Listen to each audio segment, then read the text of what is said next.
ಎಲ್ಲರಿಗೂ ನಮಸ್ಕಾರ. ನನ್ನ ಹೆಸರು ಪರಮೇಶ್ ಅಂತ. ನಾನು ಖಾಸಗಿ ಕಂಪನಿಯೊಂದರಲ್ಲಿ ಕೆಲಸ ಮಾಡ್ತಾ ಇದ್ದೇನೆ.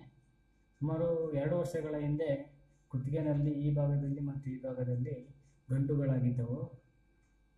ಆ ಟೈಮ್ನಲ್ಲಿ ಒಂದು ಹಾಸ್ಪಿಟಲ್ಲಿಗೆ ಹೋದೆ. ಅಲ್ಲಿ ರಕ್ತ ಪರೀಕ್ಷೆ, ಎಕ್ಸ್ರೇ, ಸ್ಕ್ಯಾನಿಂಗ್, FNAC ಹಾಗೂ ಗ್ರಾಮಾ ಇಂಟರ್ಫರೆನ್ಸ್ ಮುಂತಾದ ಪರೀಕ್ಷೆಗಳನ್ನು ಮಾಡಿಸಿ ಡಯಾಗ್ನೋಸ್ ಮಾಡಲು ಸಾಧ್ಯವಾಗಲಿಲ್ಲ.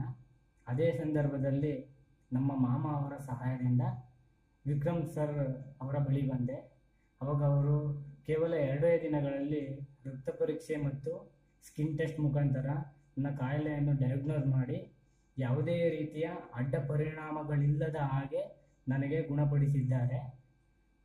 1.5 ವರ್ಷದಿಂದ ತುಂಬ ಚೆನ್ನಾಗೇ ಇದ್ದೇನೆ. ಆರೋಗ್ಯವಾಗಿ ಡ್ಯೂಟಿಗೆ ಹೋಗ್ತಾ ಇದ್ದೇನೆ. ಯಾವುದೇ ರೀತಿಯ ತೊಂದರೆ ಇಲ್ಲ. ಈ ಎಲ್ಲದಕ್ಕೂ ಕಾರಣರಾದ ನಮ್ಮ ವಿಕ್ರಮ್ ಸರ್ ಅವರಿಗೆ ಹೃತ್ಪೂರ್ವಕವಾದ ಅಭಿನಂದನೆಗಳನ್ನು ಸಲ್ಲಿಸ್ತಾ ಇದ್ದೀನಿ. ನಮಸ್ಕಾರ, ವಂದನೆಗಳು.